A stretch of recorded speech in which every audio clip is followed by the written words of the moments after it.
And just like that, the season from hell is finally over. It took me 2 days to actually let my emotions process that the Warriors season is over and that Steph Curry will not be in the playoffs this year. But now I'm ready to talk about what's next for the Warriors and give a recap of the horrible season that it was. And I don't know about you, but as a Warriors fan, this was probably one of the worst seasons that I've gone through just because of the expectations that we had for this season. Having Jimmy Butler and Steph Curry, and we know how good they were last year until Steph Curry got injured in the playoffs. Now, you might be sitting here being like, oh, you're a Warriors fan, like, you guys are so lucky you have 4 rings in the last 10 years. What are you even talking about? I understand you, I hear you, but as a Warriors fan with the expectations that we came in with, to what we ended up with and the unluckiness that we had. Is that even a word? Unluckiness? Whatever. You understand what I mean. To go from having a puncher's chance with Steph Curry and having Batman and Robin and even Buddy Hield on the team to going to Steph Curry on one knee. The man literally couldn't even run at the end of that Suns game. He couldn't. He was just a decoy. But before we even get into what the Warriors should do this offseason, I just have to get something off my chest. I don't even understand the fans that are saying, let's lose, and it's always a good thing to lose because we're going to get a lottery pick in the draft. First of all, Joe Lacob is not a good drafter. Okay? I don't even know if you guys watched the Valkyries draft or you watched any of the last 10 years of drafts, but Joe Lacob is not a good drafter, period. Second of all, who cares if you're going to lose? We have Steph Curry on our team. When we have Steph Curry on our team, there's no way I want to lose. Steph Curry can carry us wherever if he's healthy. I truly, truly believe that as a Warriors fan. So whenever you have that man, Steph Curry, on your team, no way am I thinking about a 19-year-old or a 20-year-old. It's Steph Curry. So to all the people that are happy that we got a lottery pick, let me just remind you one small thing. There's a 9.4% chance that the Warriors jump up to a top 4 pick. A 2% chance that they get the number 1 pick. Yes, that is possible. But do you go out and say, I'm going to buy a lottery ticket and I'm going to win the lottery because it's possible? No. That's why it's called a lottery. We're going to be most likely at position 11 at a 77% chance. Maybe the Mavs jumped up because it was rigged. But Adam Silver is not going to rig it, obviously, in 2 consecutive years like that. And that's even if it is being rigged. So to all the people that are happy that we got a lottery pick, watch us stay at number 11 and draft some, I don't want to say bum, but let's draft some person that you guys are not going to like in a year because Joe Lacob doesn't know how to draft. Now, would I be absolutely elated if the Warriors got a top 4 pick? Of course. That's what I want. That's what I want now. But it's the reality that we are facing right now. That's why I'm willing to accept that. Before the play-in tournament, there's no way in hell I was thinking about the lottery. I was thinking about the Warriors beating the Clippers, beating the Suns, and getting to the playoffs and getting swept by the Thunder. I couldn't care less. I just wanted to see Steph Curry in the playoff series. Especially after watching what Steph Curry did to the Clippers. There's no way in hell that you couldn't root for that if you're a true Warriors fan. And even if you're not a true Warriors fan, everybody across the internet was raving about what he did to them. So just after watching that, I wanted to see my GOAT in the playoffs, to see what he would do. Now he's injured, so maybe that's a blessing in disguise. Maybe he won't get injured by Lou Dort or whatever. But point is to actually root against your team in order to get a lottery pick, unless you're blatantly tanking, and even the team knows they're tanking, is just complete nonsense to me, and that's my rant. It's over. But man, overall, what a cursed season it was for the Warriors. I'm so happy it's over in that regard because of everything that they went through. First of all, starting the season off not really well, not according to expectations, finally getting in your stride in mid-January, and then Jimmy Butler tears his ACL against his former team, which was absolutely devastating.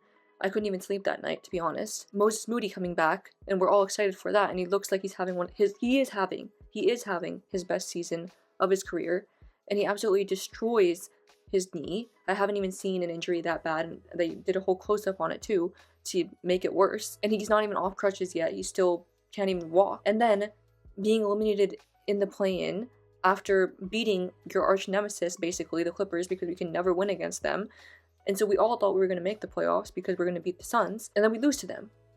And then Steph Curry also, by the way, missed 27 games in the middle of our horrible stretch, and Brandon Podziemski doesn't look like he took that next step. We traded away Jonathan Kuminga for Kristaps Porzingis, who it has his ups and downs, but we know who Kristaps is as a player.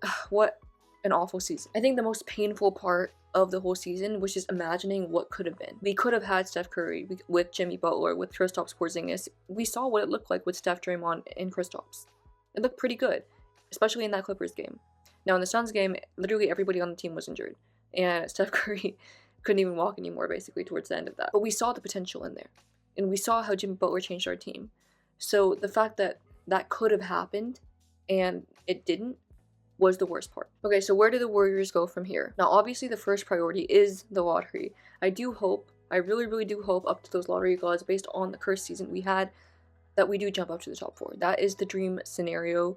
I don't care whether we trade the pick, whether we draft it, because if you're in the top 4, you're going to get a stud. It's just the matter of fact that the top 4 is just absolutely crazy. They could all be number 1 picks in other drafts, so I'm completely fine with drafting there if that's what they choose to do. Or, because at least that sets us up for the future, and they'll probably be pretty good in the moment right now. You saw Cooper Flag, you saw basically how all these top picks are. They're all pretty good at the moment. And then, if we choose to trade it, perfectly fine, because you're going to get a lot of value back in return. Maybe you trade it for Giannis, who knows? So there's a lot of dream scenarios that could happen in that case. So let's just hope that we jump up in the lottery. Now, second priority is figuring out the Steve Kerr situation. Yes, he is a Hall of Fame coach. He has won a gazillion rings, and he has that chemistry with Steph Curry, Draymond Green. I almost said Klay Thompson for a second.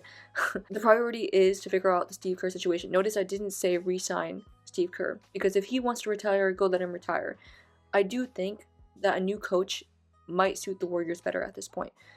I'm not the biggest Steve Kerr fan, and that might come into play here, but I do think that the Warriors just sort of need a new culture in the locker room.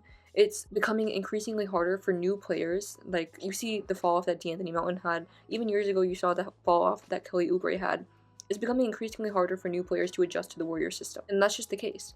So getting a new system in place with a new coach might actually serve them well, even if it takes Draymond Green a little while to adjust to that. And they probably will adjust to that because they're Hall of Fame players and they know how to play basketball at a high level. And also, I just want to say one thing about you, Draymond Green.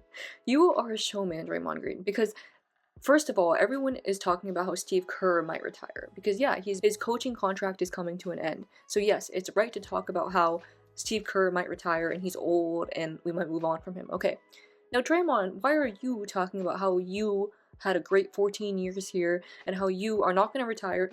No one was talking about you. No one was talking about you. You know what it reminds me of? It reminds me of before the trade deadline when he was like, oh my god, I'm going to miss it. Like, he was giving this whole spiel about how if he gets traded for Giannis, that didn't happen. I don't understand why Draymond's always trying to make the center of attention about himself. It's not even about you. Draymond, we all know that you want to play another year with Steph Curry and Jimmy Butler, okay? Let's not act like you are going to retire all of a sudden and that you're going to make this whole farewell tour of yourself. Please, let's not make it you the center of attention all the time, okay? And then my last priority is to re-sign Kristaps Porzingis. I know this is a huge debate between Warriors fans because of the stigma that Kristaps has with not being healthy, with not living up to his potential all the time. But I do think that people are a bit harsh on him. I think he still did a lot better than what Jonathan Kuminga was ever going to give us. And if he's available for like 12 to 15 million, that we should give him that contract. I do want to see what he looks like with Jimmy Butler. He's the type of player that we've always wanted to have on the Warriors, with that shooting big. He's an absolute unicorn. So I don't think it hurts at all to re-sign Kristaps unless you're getting something an offer for a player that's way, way better. Now, one person I don't want to re-sign, D'Anthony Melton. How do you forget how to make layups? Literally every time that he drives into the paint, he's either turning it over or he's pulling up some bowl. I don't even know what the hell happened to him. So Melton, I wish you all the best in your future endeavors, but please do not come back to the Warriors. So those are the priorities that I think make this Warriors offseason one of the most important ones that I can remember in quite some time. Let me know what you guys think the Warriors should do this offseason. Is it one of the most important off seasons? Do you agree with me? Leave a like, subscribe. I apologize for not being super active in the last couple of weeks to month because I am a student. There is a lot of stuff going on, but I'll be more active from now on. Peace.